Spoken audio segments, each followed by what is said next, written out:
Stop just for a second. That feeling, that familiar dread as the sun goes down, the calculation, the worry, the knowledge that your sleep, your precious restorative sleep will be broken, stolen from you, not by a nightmare, but by your own body. 1 trip, 2 trips, 3, each one a deeper cut into your rest, your energy, your vitality for the next day. You've been told it's just a part of getting older, a price you have to pay. But what if that's a lie? What if your body isn't failing you? What if it's desperately trying to tell you something and you've just been taught the wrong language? We're not going to talk about pills or quick fixes today. We're going to talk about a fundamental shift, a return to harmony. Stay with me until the very end of this video, because the final piece of this puzzle, it isn't just about sleeping through the night. It's about waking up to your own life. This is the conversation you've been waiting for, the signal. Let's be brutally honest with each other. This isn't just an inconvenience, is it? It's an erosion of dignity. It dictates your evenings. You drink less water, hoping it helps, but you just wake up thirsty and dehydrated.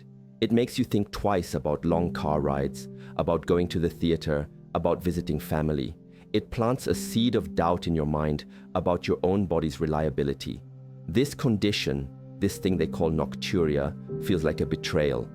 And every single doctor, every article, every piece of advice frames it as a problem to be solved, a malfunction to be corrected. But this is the first and most profound misunderstanding. Your body is not a machine with a broken part. It is a living, breathing ecosystem. And that urge to go night after night is not a malfunction. It is a signal. It's a flare sent up from deep within your system, trying to get your attention about a deeper imbalance. The entire modern approach is to silence the signal, to muffle the alarm bell so you can sleep. My approach, the approach that will actually bring you lasting peace, is to understand why the alarm is ringing in the first place. When you understand the reason, you don't just silence the alarm, you resolve the fire that's causing it. So, for the rest of our time together, I want you to completely release the idea that your body is broken. It's not. It's communicating with you in the only way it knows how. Our job today is to learn its language. First root. The first message your body is sending often comes from the very foundation of your life force. In many ancient traditions of medicine, the kidneys are not just filters for fluid. They are seen as the root of life. They store our deepest ancestral energy, our vital essence, our will, our courage. They are the battery pack that powers our entire existence. When this battery starts to run low, when the kidney energy is depleted, one of the first signs is a loss of control over the lower body, particularly with water. Think about it emotionally. When we are deeply afraid, what happens? There's a reason for the expression scared pissless. Fear directly impacts and weakens the energy of the kidneys. Over a lifetime, chronic stress, anxiety, pushing ourselves too hard, and a constant state of low-grade fear depletes this vital energy. The body, in its infinite wisdom, tries to eject excess fluid at night during the time of rest and restoration because it doesn't have the daytime energy, the yang energy, to manage it properly. So the first step is not just to target the bladder, but to nourish the root. And there is a vegetable that is a profound ally in this journey, asparagus. Now, I know what you're thinking. Asparagus makes your pee smell funny. Let's move past that. Asparagus is a powerhouse for the kidneys, not just because it's a diuretic in the conventional sense, but because of its unique properties. It is both cleansing and deeply nourishing. It helps the kidneys gently flush out metabolic waste that can be irritating the system, but more importantly, certain compounds within it are known to help restore and rebuild the delicate tissues and energetic function of the kidneys themselves.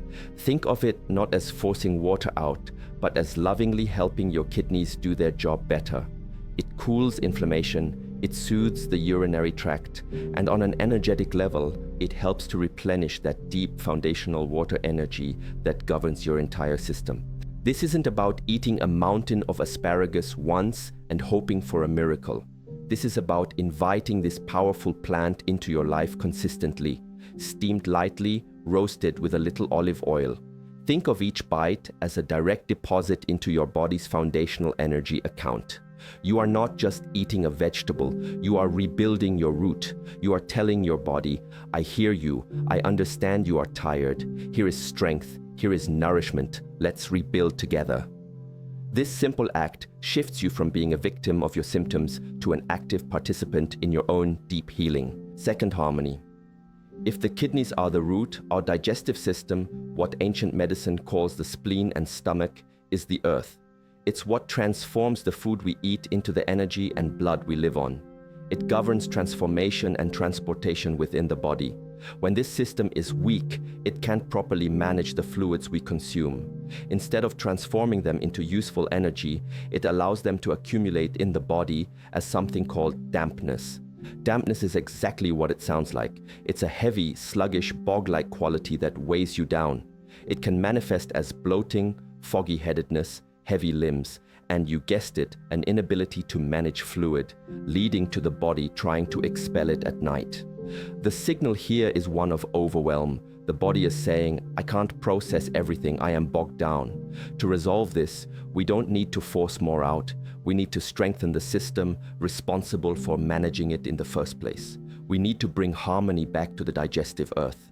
And for this, our greatest ally is the humble winter squash, pumpkin, butternut squash, kabocha squash. These beautiful, earthy, slightly sweet vegetables are like a warm, comforting hug for your entire digestive system. They have a unique quality in that they are nourishing and building, but they also have the ability to resolve that pathological dampness.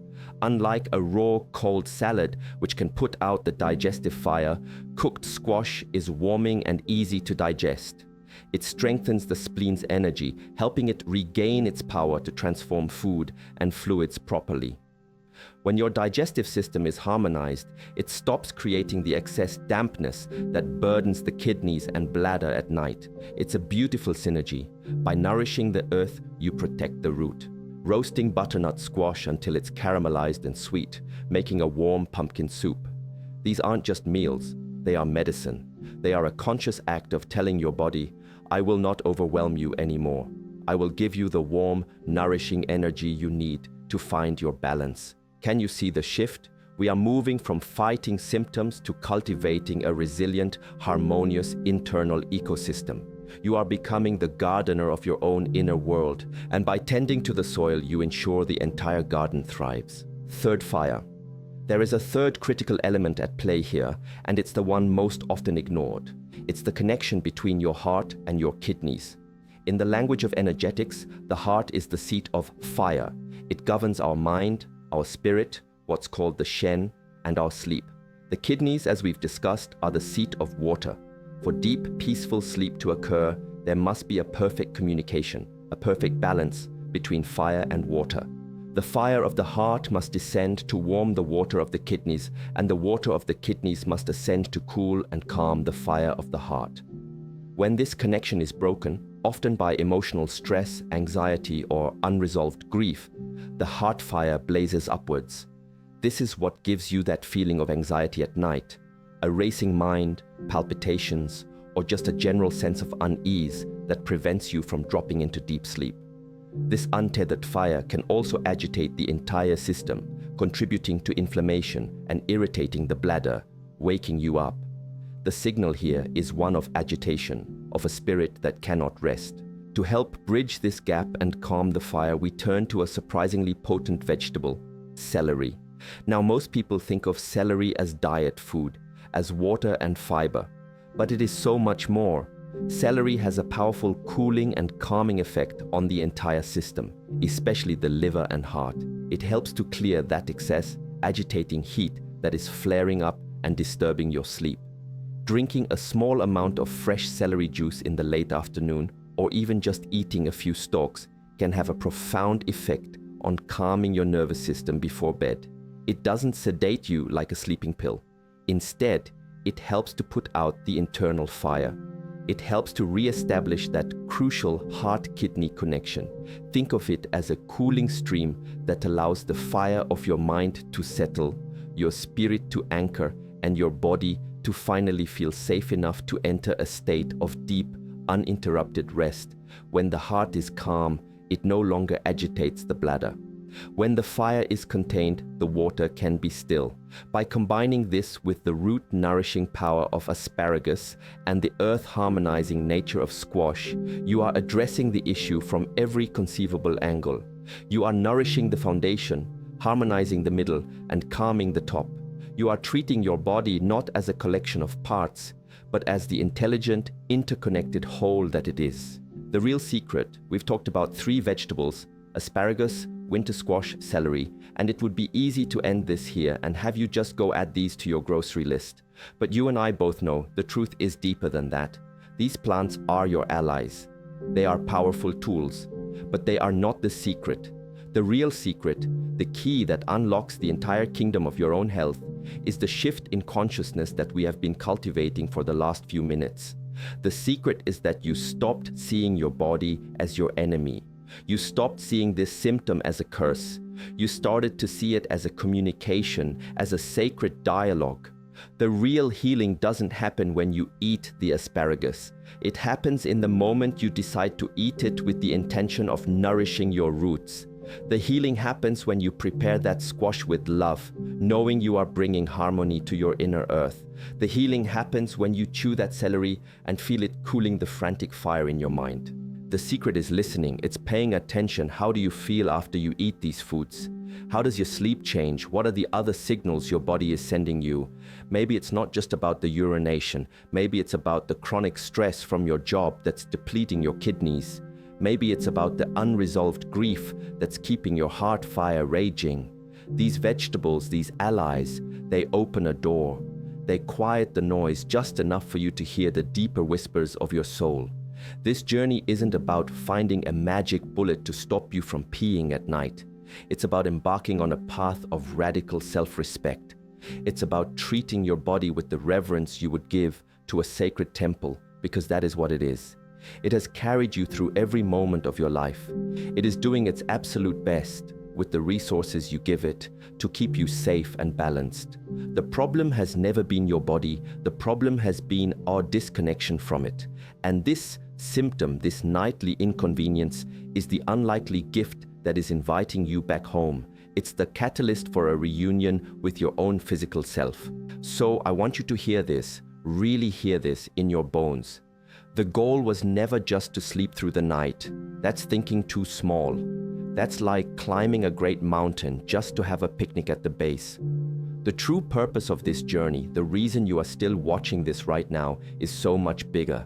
The goal is to reclaim your vitality, to rebuild your foundational energy so you have the strength and courage to live your days fully. The goal is to harmonize your inner world so you can feel grounded and stable no matter what chaos swirls around you. The goal is to calm the fire of your mind so you can experience true peace, true presence, not just at night, but in every waking moment. That nightly trip to the bathroom was never the problem. It was the invitation. It was the universe knocking on your door night after night, asking, "Are you ready to wake up yet?" Not just from your sleep, but to the incredible power you have to heal yourself, to the deep wisdom that is already living inside of you. Your body has been speaking, and tonight, for the first time, you can finally answer. You can say, "I hear you, I am here, and we are going to do this together." That is the beginning of everything.